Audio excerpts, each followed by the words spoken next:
तो अब हम देख रहे हैं बिल्डअप टेस्ट को, और बिल्डअप टेस्ट जो है प्रेशर ट्रांजिएंट टेस्ट है। और हमने देखा था कि बेसिकली दो तरह के आपके ट्रांजिएंट टेस्ट होते हैं, एक कहलाता है ड्रॉडाउन टेस्ट और एक कहलाता है बिल्डअप टेस्ट। ड्रॉडाउन टेस्ट के अंदर आप वेल को प्रोड्यूस करते हैं और वेल वेल इज़ प्रोड्यूसिंग, आप पी और प्रोड्यूसिंग टाइम को मेजर करते हैं। और बिल्डअप टेस्ट हमने देखा था कि बेसिकली बिल्डअप टेस्ट के अंदर आप वेल को बंद करते हैं और शट इन प्रेशर और शट इन टाइम को मेजर करते हैं। अगेन ड्रॉडाउन टेस्ट की हम बात करें तो ड्यूरिंग ड्रॉडाउन टेस्ट आपकी कुछ ऑपरेशनल प्रॉब्लम्स होते हैं, क्योंकि आप रिड्यूस कर रहे हैं रेट के साथ, और रेट ज़्यादा भी हो सकती है, कम भी हो सकती है। तो पहली चीज़, रेट को कंट्रोल करना एक मुश्किल काम होता है, क्योंकि रेट अगर आपकी कंट्रोल में नहीं है तो आपकी कभी हाई प्रोडक्शन हो रही होगी, कभी लो प्रोडक्शन हो रही होगी, और प्रोड्यूसिंग टाइम के साथ आपकी प्रोडक्शन रेट चेंज हो रही होगी। तो जब आप एनालिसिस में जाएंगे और प्रोडक्शन रेट चेंज हो रही है तो आपको पता है कि बेसिकली आपको या तो हॉनर अप्रॉक्सीमेशन लगानी पड़ेगी, या बेसिकली आपको सुपर पोजिशन प्रिंसिपल अप्लाई करना पड़ेगा। तो रेट को कंट्रोल करना एक इशू होता है, और फिर रेट को एक मेजर करना भी तो इशू होता है, क्योंकि आपको पता है कि बिल्ट इन एरर हो सकते हैं किसी भी मेजरमेंट के अंदर। तो हो सकता है रेट को कम ज़्यादा होने के अंदर फेजेस चेंज हो रहे हैं, आपका सिंगल फेज नहीं है, मल्टी फेज फ्लो हो रहा है। तो एग्जैक्टली मेजर करना कि कितनी रेट प्रोड्यूस हो रही है, कितना ऑयल प्रोड्यूस हो रहा है, कितनी गैस प्रोड्यूस हो रही है, इसके अंदर भी आपके एरर आ सकते हैं, जिसकी वजह से आपकी कैलकुलेशंस के अंदर आपका फ़र्क आ सकता है।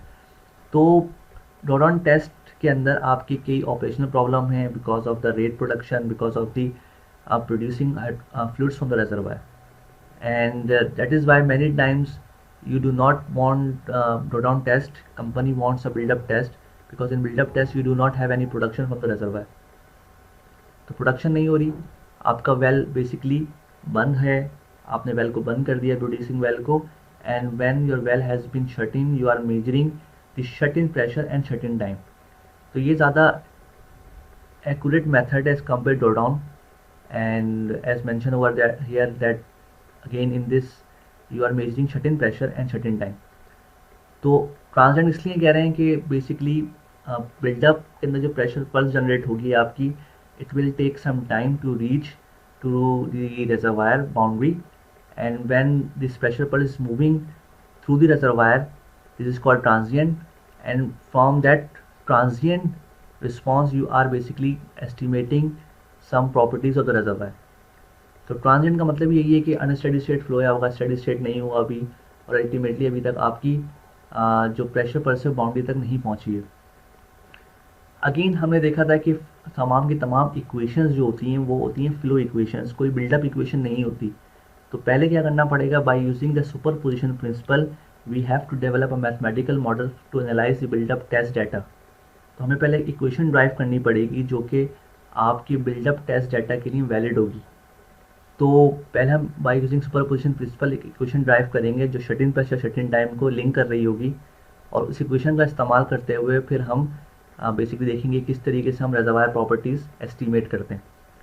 अगेन ये ऑयल वेल के लिए भी हो सकता है, गैस वेल के लिए भी हो सकता है।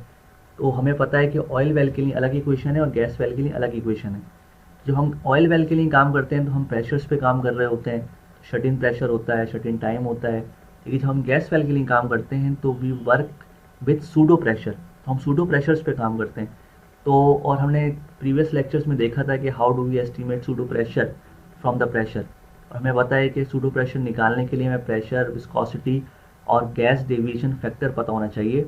तो with pressure, viscosity and gas deviation factor हम सूडो प्रेशर निकालते हैं। फिर सूडो प्रेशर जब हमें पता चल जाता है तो हमें जो PWF या PWS गिवन होता है, हमें फॉर एग्जाम्पल हमने प्रीवियस लेक्चर के अंदर गैस ड्रॉ डाउन टेस्टिंग हमने की है, तो उसमें हमने देखा था कि हमें मेजरमेंट तो PWF और फ्लो टाइम की हुई है गैस वेल के अंदर, PWF हमें रिपोर्ट हुआ है, मगर हम जब काम करते हैं तो PWF पे काम नहीं करते, बल्कि उस PWF को कन्वर्ट करते हैं सूडो प्रेशर के अंदर।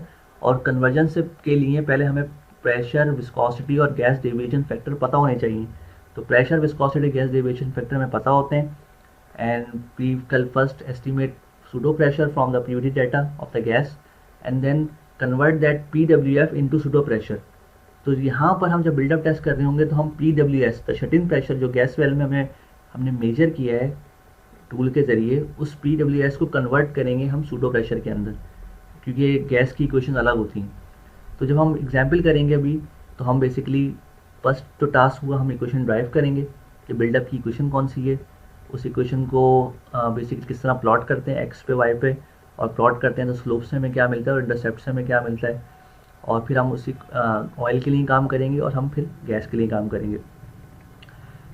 और हमें पता है कि जब हम वेल को बंद करते हैं तो प्रेशर हमारा बिल्ड होता है रिजर्वायर के अंदर, और हाई परमेबल रिजर्वायर की बात करें तो प्रेशर जो बिल्ड होता है वो बहुत जल्दी बिल्ड हो जाता है, यानी कि PWS basically increases with time, and for high permeable reservoir PWS आपका बढ़ते बढ़ते बहुत जल्दी अपने मैक्सिमम वैल्यू तक पहुंच जाता है।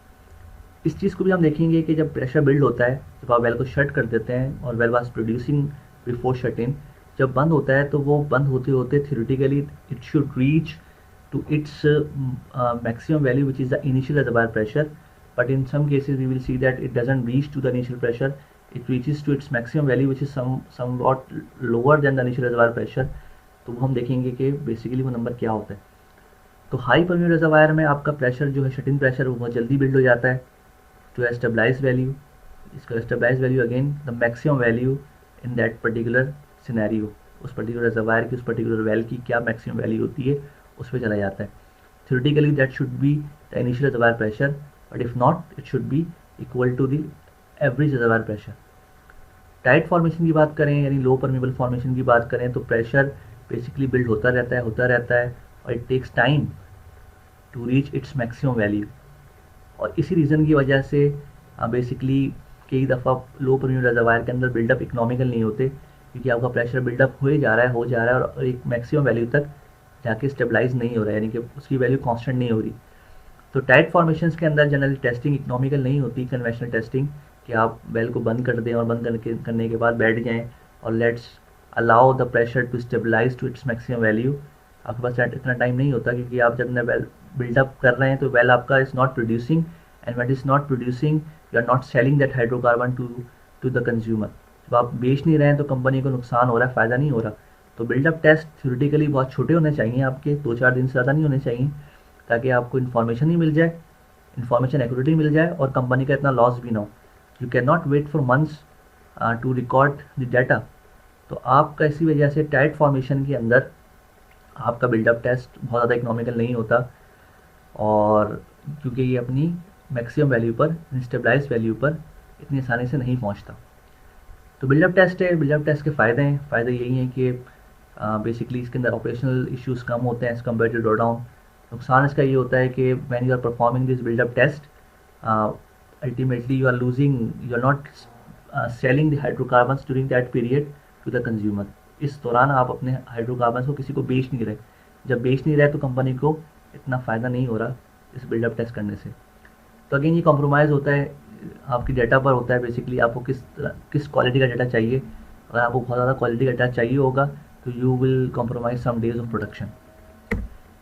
तो अगर हम आगे चलें बिल्डअप टेस्ट की बात करें तो बिल्डअप टेस्ट क्या ये कि आपका वेल प्रोड्यूस कर रहा था किसी रेट से, अगेन बिफोर प्रोडक्शन ये हो सकता है कांस्टेंट रेट से प्रोड्यूस कर रहा हो, और हो सकता है before buildup it was producing with some variable rates. तो यहाँ पर एजम्पशन यही है कि before shut in, before buildup test the well was producing with a constant rate, और आपको प्रोड्यूसिंग टाइम पता है कि 15 घंटे, 20 घंटे, 50 घंटे से आपका वेल इस रेट से प्रोड्यूस कर रहा था।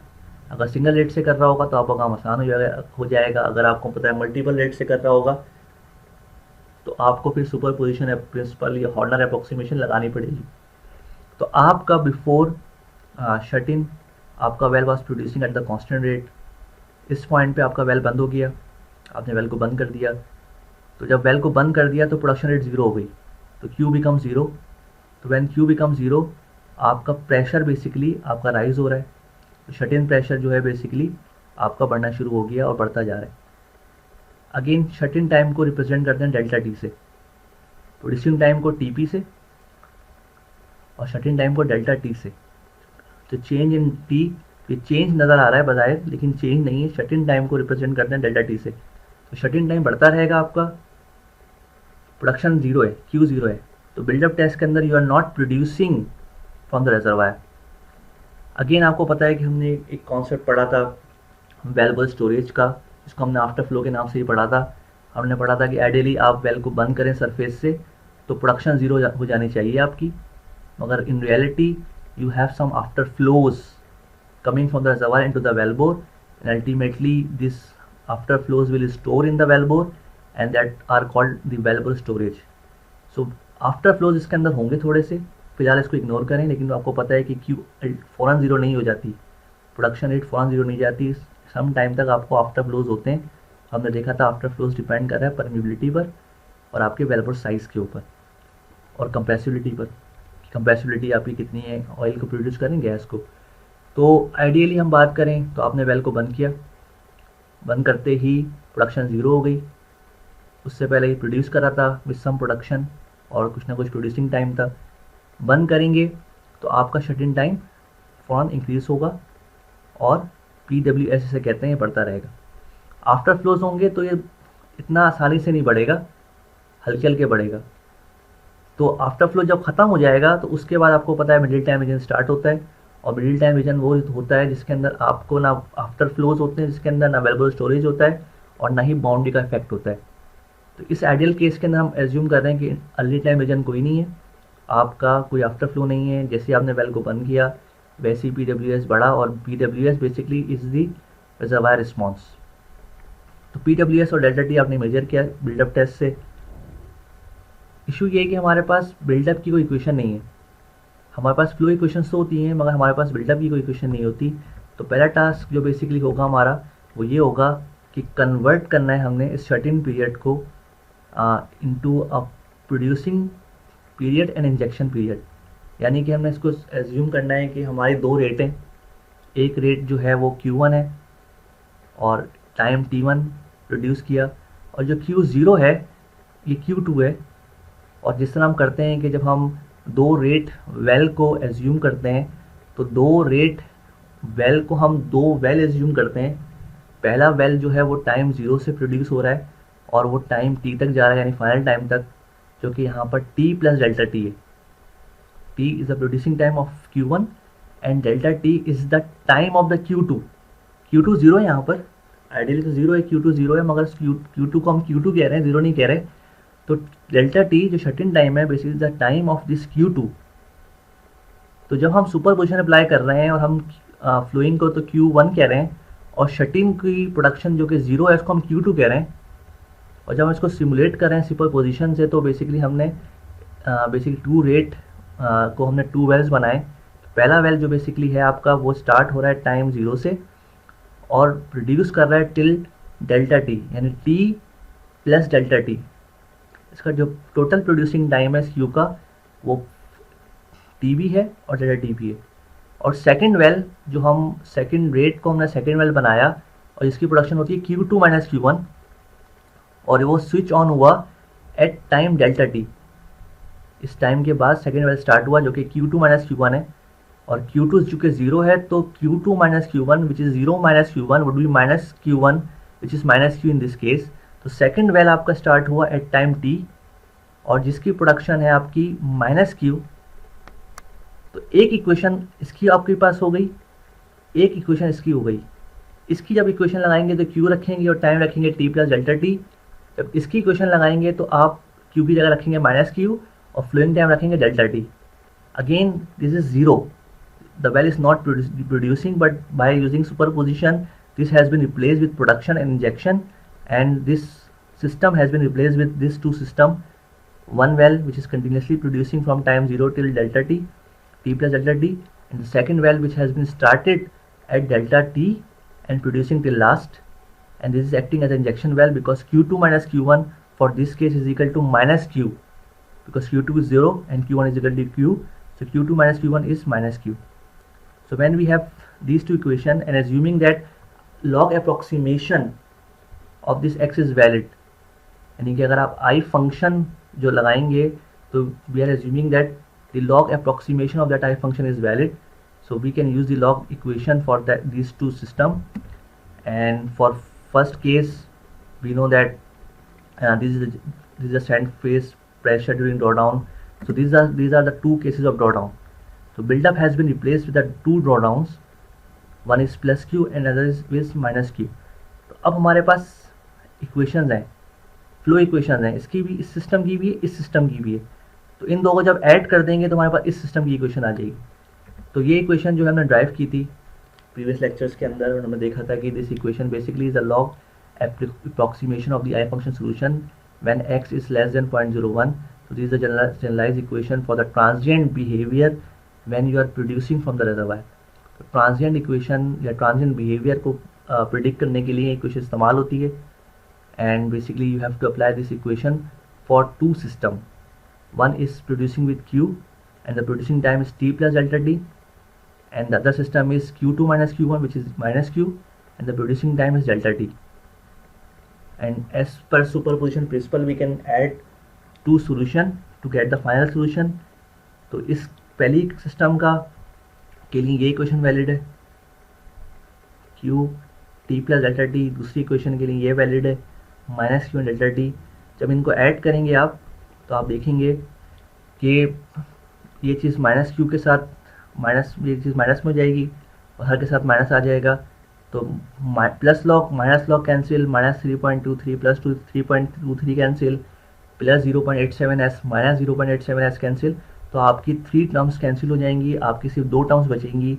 एक बचेगी 162.6 क्यू म्यू बी अपॉन के H log plus delta T, और एक बचेगी माइनस के अंदर 162.6 क्यू म्यू बी अपॉन के एच लॉग डेल्टा टी. तो 2 टर्म्स बचेंगी, ये वाली और ये वाली, बाकी ये 3 टर्म्स कैंसिल हो जाएंगी जब आप ब्रैकेट को खोलेंगे. और कॉमन लेने के बाद और लॉग की प्रॉपर्टी लगाने के बाद आपकी ये इक्वेशन बन जाएगी. तो this is the equation to represent the buildup behaviour when your well is not producing. तो आपका जब वेल प्रोड्यूस नहीं हो रहा और आपको ये बताना है कि टाइम के साथ PWS किस तरह चेंज होगा, तो this is the equation that basically tells कि how pressure, the shut-in pressure would change when delta T changes. तो ये इक्वेशन है. अगेन ये इक्वेशन में ड्राइव करिए by using the superposition principle, जो कि superposition principle जो हमने प्रीवियस लेक्चर्स में देखा था कि अगर आपकी रेट चेंज हो रही है तो रेट चेंज को हम किस तरह बिहेव करते हैं. अगर 2 रेट चेंज हो रही है तो हम उसको 2 वेल एज्यूम करते हैं. और हमने प्रीवियस लेक्चर के अंदर हमने एज्यूम किया था कि अगर 4 आपकी रेट चेंज हो रही है तो 4 रेट चेंज को हमने 4 वेल एज्यूम किए थे और हर वेल की एक रेट थी, उसकी बेस पर हमने फिर इक्वेशन निकाली थी. तो अगर 2 रेट चेंज हो रही हैं तो 2 वेल एज्यूम करें हमने, तो 2 रेट हैं Q और दूसरी Q2 जो कि 0 है. 2 वेल बनाए उसके अंदर, एक वेल जो है वो 0 से लेकर T plus delta T produce कर रहा है, दूसरा सिर्फ माइनस Q से प्रोड्यूस कर रहा है फ्रॉम डेल्टा T. ये 2 फ्लो इक्वेशंस हैं, दोनों को ऐड कर दिया. That becomes the equation for the oil well for analyse the buildup data. Again ये ऑयल के लिए, क्योंकि हम जब ऑयल के लिए काम करते हैं तो प्रेशर पे काम करते हैं, और हमें पता है जब हम गैस के लिए कर रहे होंगे तो सूडो प्रेशर्स होते हैं. तो ये ऑयल के लिए इक्वेशन है, और बेसिकली अगेन इसका इस्तेमाल, इस इक्वेशन का इस्तेमाल करके हम देखेंगे कि किस तरीके से हम रिजर्वायर प्रॉपर्टीज़ निकालते हैं. हमें पता है जब भी आप प्लॉट करेंगे PWS को इस टाइम फंक्शन पे, इसको कहते हैं हॉर्नर टाइम. तो ये टाइम फंक्शन जो है T जो कि प्रोड्यूसिंग टाइम है plus delta T shut in time divide by delta T, तो ये टाइम फंक्शन है जो कि कहलाता है हॉर्नर टाइम. जब शट इन प्रेशर को हम हॉर्नर टाइम के अगेंस्ट प्लॉट करेंगे और सेमी लॉग ग्राफ, तो we get a straight line. Again ये मिडिल टाइम रीजन की इक्वेशन है. तो we get a straight line in the middle time region, and by measuring the slope of that middle time region we can easily calculate the permeability. तो shut-in pressure versus the Horner time, जो कि T सवाल में given होगा कि before शट-इन आपका well कितना time produce किया, आपको पता है T, और शट-इन टाइम आपको गिवन है जो आपने मेजर किया है कि शट-इन टाइम इंक्रीज हो रहा है, PWS कैसे इंक्रीज हो रहा है. तो once you know PWS and delta T, you can easily calculate this Horner time, and you plot shut-in pressure against this Horner time on a semi-log graph, and from the slope of that semi-log graph you can easily calculate this K. Slope हमें पता है, हमें याद है जब हम drawdown के लिए कर रहे थे तो ड्रॉडाउन के अंदर हमने स्लोप निकाला था in a given log cycle.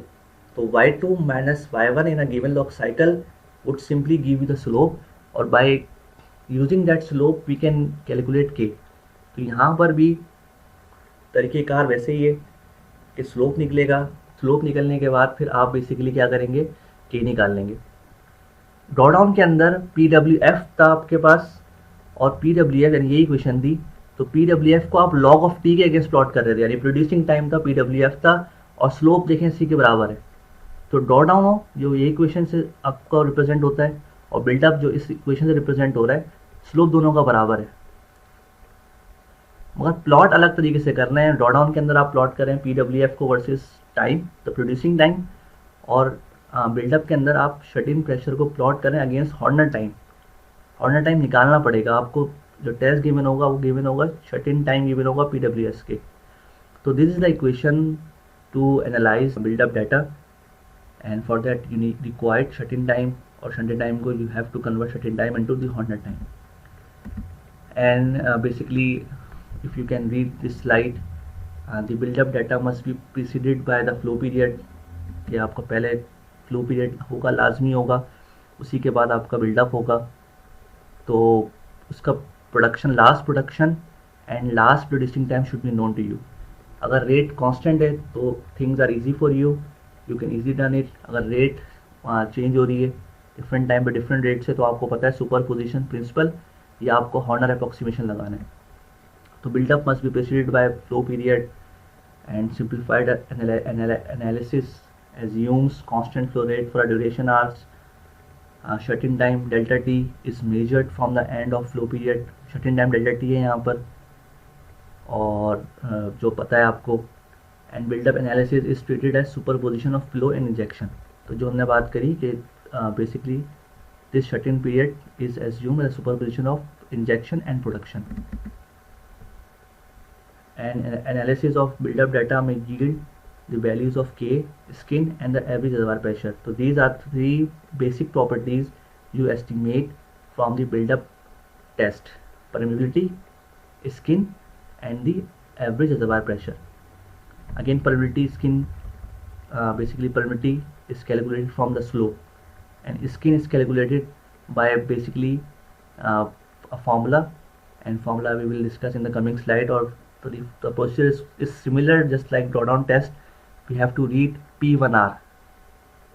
एक याद होगा P1R निकाला था drawdown के अंदर के टाइम 1R पे हम P1R निकालते हैं और फिर उस इक्वेशन के अंदर रख के स्किन निकालते हैं। यहाँ पर भी P1R होगा। And again this is the equation for the oil case. Oil के अंदर ये इक्वेशन वैलिड है, गैस के लिए इक्वेशन थोड़ी चेंज हो जाती है, तो काम वैसा ही होता है मगर थोड़ा डिफरेंट हो जाता है। And this is the response of the shut in pressure versus shut in time on a Cartesian plot. तो कार्टेशियन प्लॉट है ये, और ये जो स्ट्रेट लाइन बनेगी वो सेमी लॉग पे बनेगी आपकी। You have to know the difference when you are plotting जो shut in pressure versus the Horner time on a semi log plot, you will get a straight line. सही, PWS versus the Horner time on a semi log plot. और ये जो plot हुआ वो है PWS shut in pressure on shut in time on a Cartesian, and you can see you have early time, middle time and late time region. In the late time region you have the after flows, and when you have the after flow, basically you have some production coming from the reservoir into the wellbore, and these after flows are affecting your PWS. So you cannot use the drive equation to this region, and middle time region is the region where you do not have any afterflow and you do not have any effect of the reservoir boundary, and this is the region whose slope is to be estimated from the plot. तो इस reason का जब आप plot करेंगे PWS versus Horner time, तो इस reason के slope निकालेंगे आप, और स्लोप से आप के और स्किन वगैरह निकालेंगे। And late time region basically the region when you have basically the boundaries are affecting your response, and basically we know that in late time region your boundaries are affecting, you are no more transient. जब boundaries affect होने लग जाएंगी तो आप transient में नहीं है, तो you are either moving to the pseudo steady state or the steady state. In build up test again you will reach the stabilized test regardless of the boundary. जब आपकी बाउंड्री हो जाएंगी तो प्रेशर आपका स्टेबलाइज हो रहा है, और होते होते देखेंगे मैक्सिमम लिमिट तक जा रहा है। तो this is the stabilised pressure I was talking previously, कि PWS बढ़ते बढ़ते अपनी मैक्सिमम लिमिट तक चला जाएगा, and theoretically it should be either initial reservoir pressure और द एवरेज रिजर्वायर प्रेशर। ये इन्फिनाइटली बढ़ता नहीं रहता, यानी कि स्ट्रेट लाइन इक्वेशन जो हमने इसकी बात करी थी, स्ट्रेट लाइन इक्वेशन इन्फिनेटली बढ़ती नहीं रहती, बल्कि एक टाइम के बाद प्रेशर स्टेबलाइज हो जाता है, स्टेबलाइज होकर अपनी मैक्सिमम वैल्यू तक चला जाता है। और अगर आपका नया वेल था कि आपने 2-4 दिन प्रोड्यूस किया और उसके बाद बंद कर दिया, तो वो बेसिकली वो अपने मैक्सिमम यानी इनिशियल रिजर्वायर प्रेशर पर पहुंच जाएगा। और अगर कोई ओल्ड वेल है जो 1 साल से 2 साल से प्रोड्यूस कर रहा था और अब आपने बंद किया उसको, तो जाहिर बात है वो इनिशियल रिजर्वायर प्रेशर तक नहीं पहुंचेगा, क्योंकि 2 साल की प्रोडक्शन से प्रेशर डिक्लाइन हो चुका है। और अब वो जो अपने मैक्सिमम प्रेशर तक पहुंचेगा उसको हम कहते हैं एवरेज रिजर्वायर प्रेशर। तो लेट टाइम रीजन के अंदर आपकी बाउंड्री अफेक्ट कर रही है, और बाउंड्री अफेक्ट जब हो रही है तो आपका प्रेशर स्टेबलाइज हो जाएगा, और स्टेबलाइज होके वो अपनी मैक्सिमम लिमिट तक पहुंच जाएगा। तो वो इक्वेशन जो कि हॉर्नर टाइम वाली इक्वेशन है, तो P W S versus Horner time जब आप प्लॉट करेंगे सेमी लॉग के अंदर, तो you will get a straight line, तो मिडिल टाइम रीजन होगा, और अर्ली टाइम और लेट टाइम के अंदर आपकी वो डिपार्चर मिलेगी आपको स्ट्रेट लाइन से। जब भी आपको सेमी लॉग प्लॉट करेंगे तो सबसे पहला काम आपका जो होगा वो स्ट्रेट लाइन को ढूंढना, ताकि आप रीजन डिफाइन करेंगे अर्ली टाइम कहाँ है, मिडिल टाइम कहाँ है, लेट टाइम कहाँ है। And once you have identified the early, middle and late, you calculate the slope of the middle time region, and from the slope you estimate permeability and skin and other properties. तो ये equation में drive कर ली, हमने देख लिया कि buildup उसका आपका सुपरपोजिशन किधर निकलता है, और ये डिफरेंट प्लॉट्स हैं। ये पी डब्ल्यू एस वर्सेज दी हॉर्नर टाइम आपका प्लॉट हुआ है। एक केस के अंदर आप देख सकते हैं कि हॉर्नर टाइम जो है वो 1000 से लेके 1 तक है, और एक केस में 1 से लेके 1000 तक। आपकी मर्ज़ी आप कैसे प्लॉट करें, मगर जो तरीक़ेकार है वो ये है कि आप प्लॉट करते हैं Horner time from increase on the left side and decreasing from left to right. तो हॉर्नर टाइम आपका डिक्रीज़ हो रहा है फ्रॉम लेफ्ट टू राइट, और लॉक साइकिल आपको पता है 1000 से लेके 100, 100 से लेके 10, 10 से लेके 1, तो लॉक साइकिल के अंदर आपको प्लॉटिंग हुई हुई है और वो डिक्रीज़ हो रहा है फ्रॉम लेफ्ट टू राइट। तो this is a common method, and in the early time region you can see you have the departure from the straight line. तो अर्ली टाइम के अंदर डिपार्चर है जो आपका बता रहा है बेसिकली कि यहाँ पर आपका वैल्यूबल स्टोरेज या आफ्टर फ्लोज मौजूद हैं। तो यहाँ पे आपके आफ्टर फ्लोज हैं जहाँ पे आपका वैल्यू डिपार्चर हो रही है, ये मिडिल टाइम रीजन है, और फिर आपकी लेट टाइम रीजन स्टार्ट हो जाएगा जहाँ पर बेसिकली आपकी बाउंड्रीज अफेक्ट करेंगी। तो आप या तो ऐसा प्लॉट करेंगे या ये, लेकिन बेसिकली रिक्वायर्ड ये है कि आप इस तरह प्लॉट करें, वो समझने में आसानी होती है कि टाइम इंक्रीज हो रहा है from left to right, time increase हो रहा है but Horner time is decreasing. तो आप देख सकते हैं डेल्टा टी यहाँ पर बेसिकली इंक्रीज हो रहा है, तो आपका ये हॉर्नर टाइम जो है डिक्रीज हो रहा है। तो from left to right shut in time is increasing but Horner time is decreasing, and आपका हॉर्नर टाइम डिक्रीज हो रहा है क्योंकि शट इन टाइम बढ़ रहा है और आपका प्रेशर बढ़ रहा है, पी डब्ल्यू एस बढ़ रहा है। तो इस फॉर्मेट के अंदर प्लॉट करना आपके लिए आपको समझने में भी आसानी होगी, आप इसी तरीके से प्लॉट करें। तो स्लोप निकालने के बाद आपको पता है कि आप के निकाल सकते हैं, और स्लोप निकालने के बाद हमें पता है कि हम लाइन जब ड्रॉ करते हैं तो उस लाइन का हम स्लोप निकालते हैं, फिर हम बेसिकली डिपार्चर को छोड़ देते हैं। तो उस लाइन का स्लोप निकालेंगे ना गिवन लॉक साइकिल, और फिर इस फॉर्मूले से के निकाल लेंगे 162.6 क्यूएमयूबी डिवाइड बाय एमएच। तो हमारा के आ गया, और स्किन के लिए इक्वेशन है। तो this the equation basically is used to estimate skin from the buildup test, और लिखा हुआ है कि बेसिकली इसको ड्राइव करने के लिए आपने अगेन फ्लो इक्वेशन की इक्वेशन और बिल्डअप की इक्वेशन दोनों को सब्ट्रैक्ट किया है, और सब्ट्रैक्ट करने के बाद ये चीज़ बन गई, इसको रीअरेंज किया तो आपके पास स्किन की इक्वेशन बन गई। स्किन निकालने के लिए आपको P1R चाहिए, और P1R आपको पता है आपने पढ़ना है from the plot you have made. तो at delta T 1R shut in time जो है आपका 1R, उस पर आपने हॉर्नर टाइम निकालना है कि डेल्टा टी 1R पे क्या हॉर्नर टाइम होगा, और हॉर्नर टाइम के अगेंस्ट आपने प्रेशर पढ़ना है।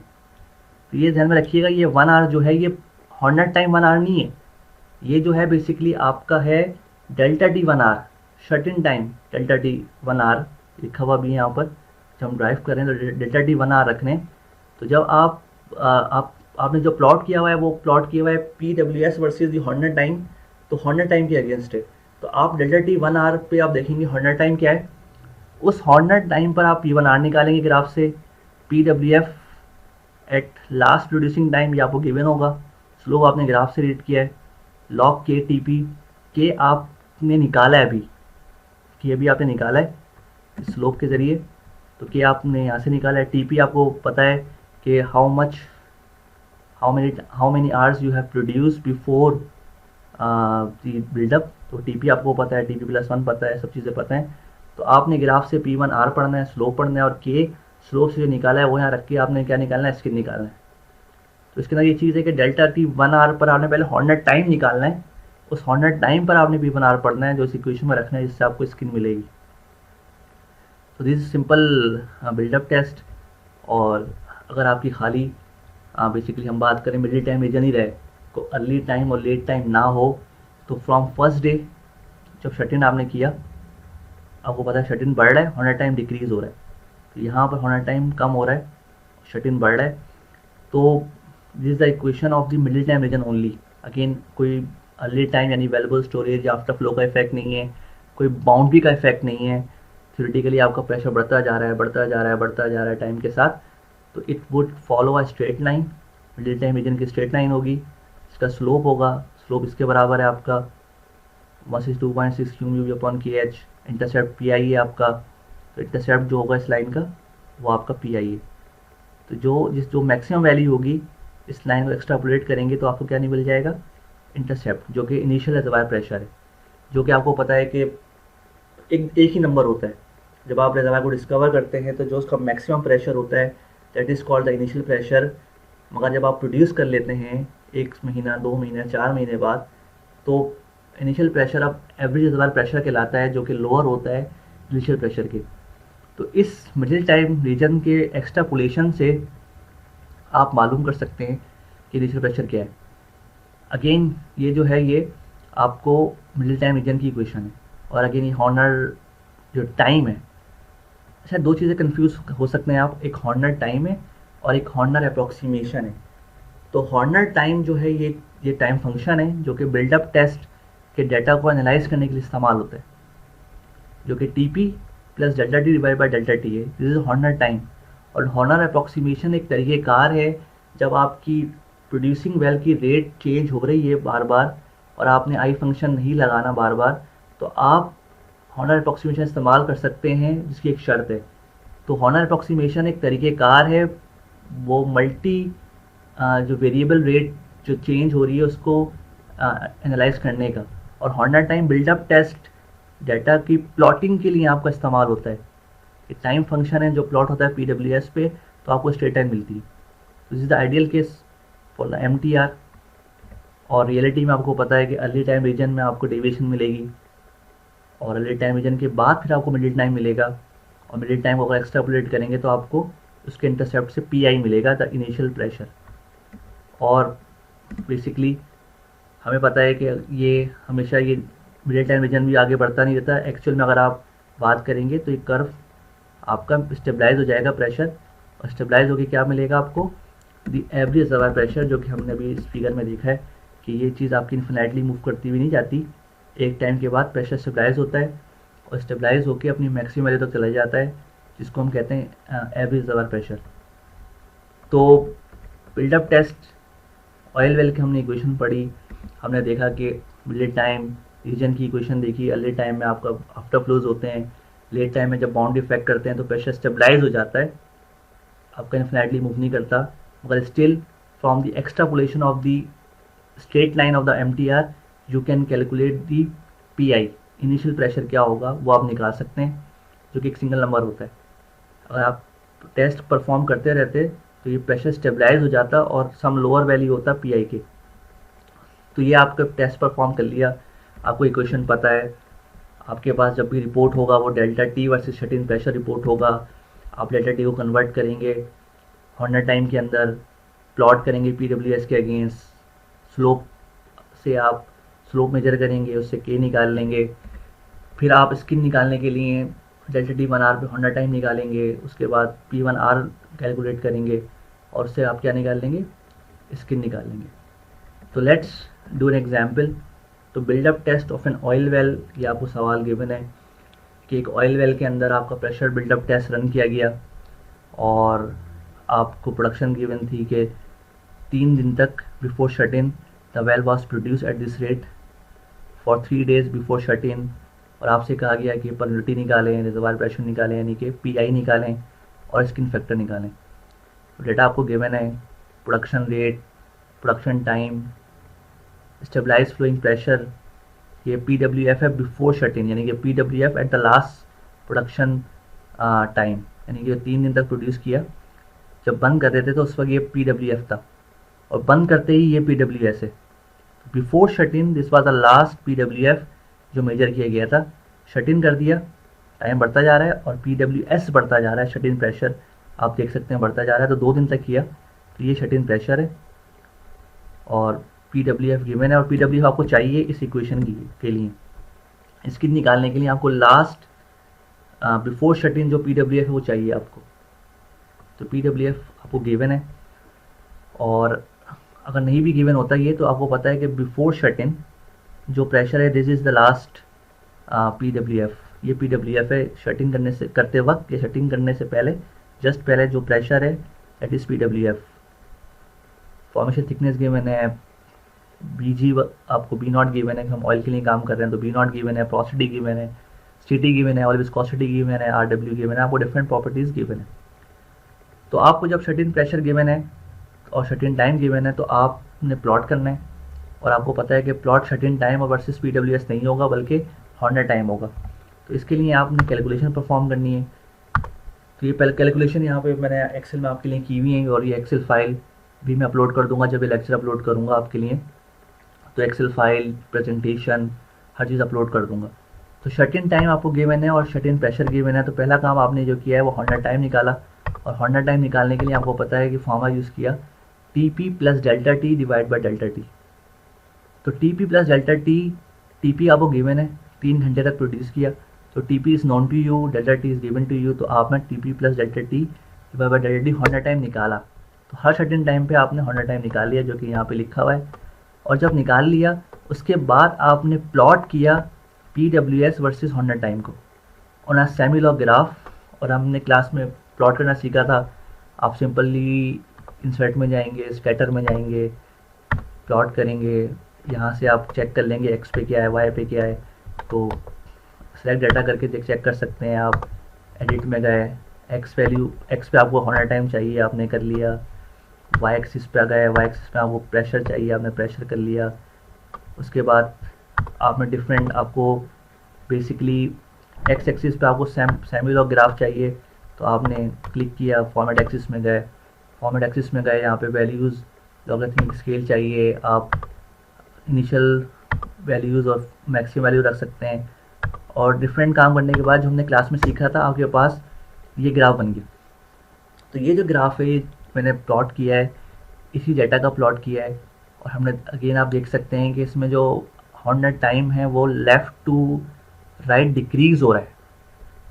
तो 100 यानी मैक्सिमम यहाँ पर है और मिनिमम आपका राइट पर है, और शट इन टाइम आप देख सकते हैं इंक्रीज़ हो रहा है, तो हॉर्नर टाइम डिक्रीज़ हो रहा है। ये चीज़ आपके जहन में होनी चाहिए कि शट इन टाइम बढ़ेगा तो आपका हॉर्नर टाइम डिक्रीज़ होगा। तो ये आपने प्लॉट कर लिया, और आप देख सकते हैं कि स्ट्रेट लाइन ही मिल रही है आपको, दैट इंडिकेट कि इस पर्टिकुलर एग्जाम्पल के अंदर कोई आपको अर्ली टाइम, कोई आपको लेट टाइम रीजन का इफेक्ट नहीं शो हो रहा है, यानी कोई आफ्टर फ्लो भी नहीं है और कोई आपकी बाउंड्री भी अफेक्ट नहीं कर रही। तो शट इन टाइम गिवन है, आपको हॉर्नर टाइम निकाला, इसको प्लॉट किया। तो पहला काम जो आप करेंगे वो निकालेंगे स्लोप, और स्लोप निकालने के लिए आपको पॉइंट्स पता है, तो इस पॉइंट्स को आप प्लॉट कर लेंगे।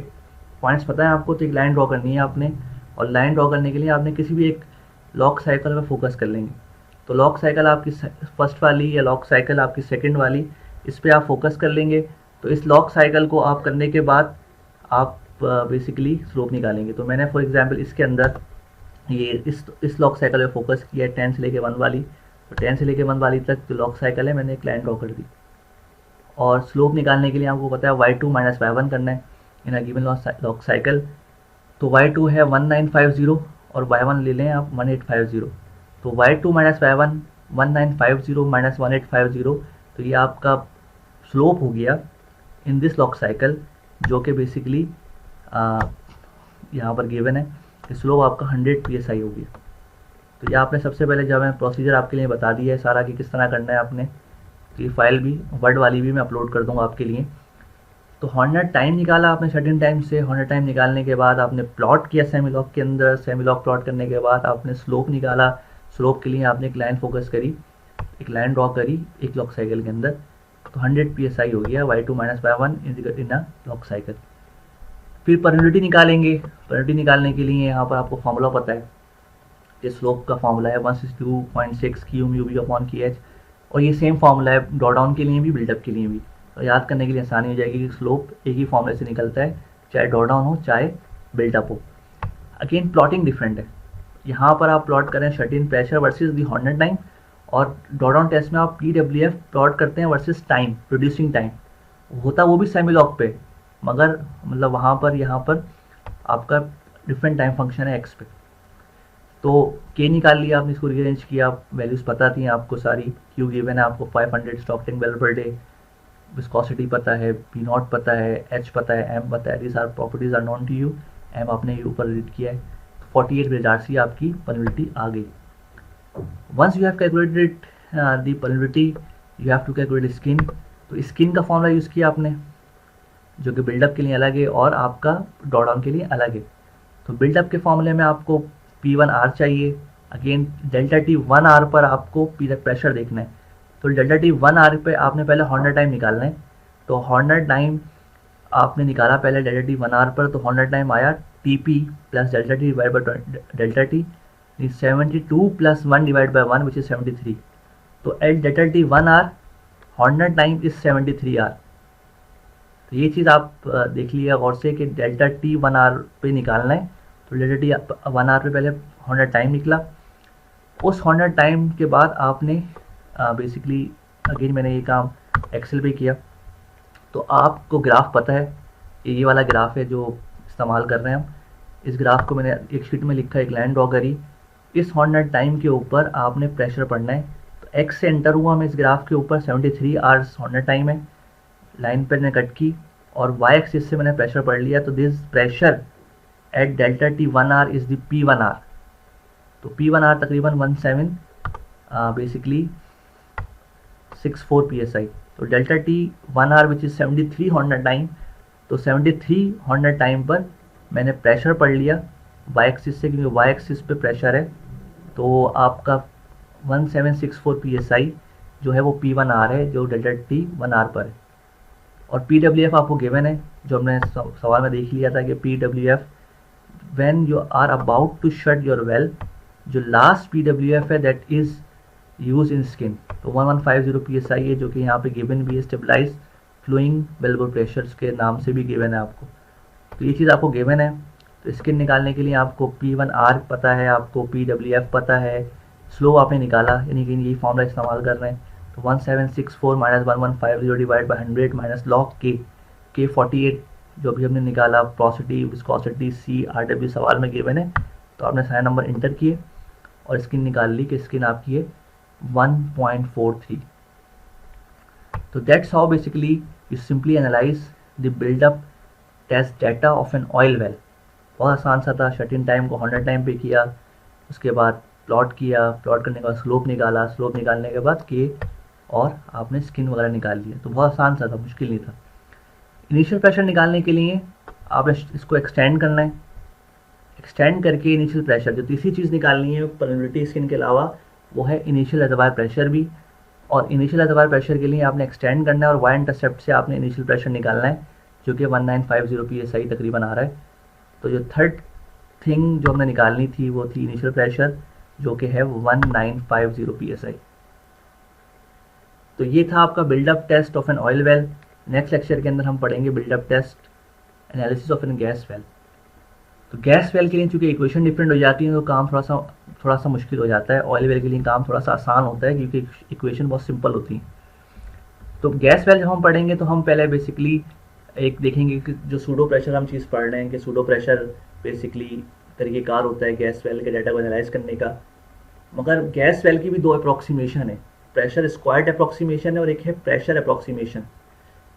पहले तो हम सूडो प्रेशर जो है एग्जैक्ट सोल्यूशन है उससे हम काम करना सीखेंगे, लेकिन हम देखेंगे कि कुछ कंडीशन ऐसी होती हैं जब pressure approximation and pressure squared approximation gas well के लिए वैलिड हो जाती है। तो उन कंडीशन पे फिर हम सूडो प्रेशर की जगह वो अप्रॉक्सीमेशन भी इस्तेमाल कर सकते हैं। मगर सूडो प्रेशर से अगर हम काम करेंगे तो सूडो प्रेशर से तमाम कंडीशन है गैस की, उसमें वो चीज़ वैलिड है, आपके रिजल्ट्स रिलायबल आएंगे। That's all for me for this lecture. Thank you.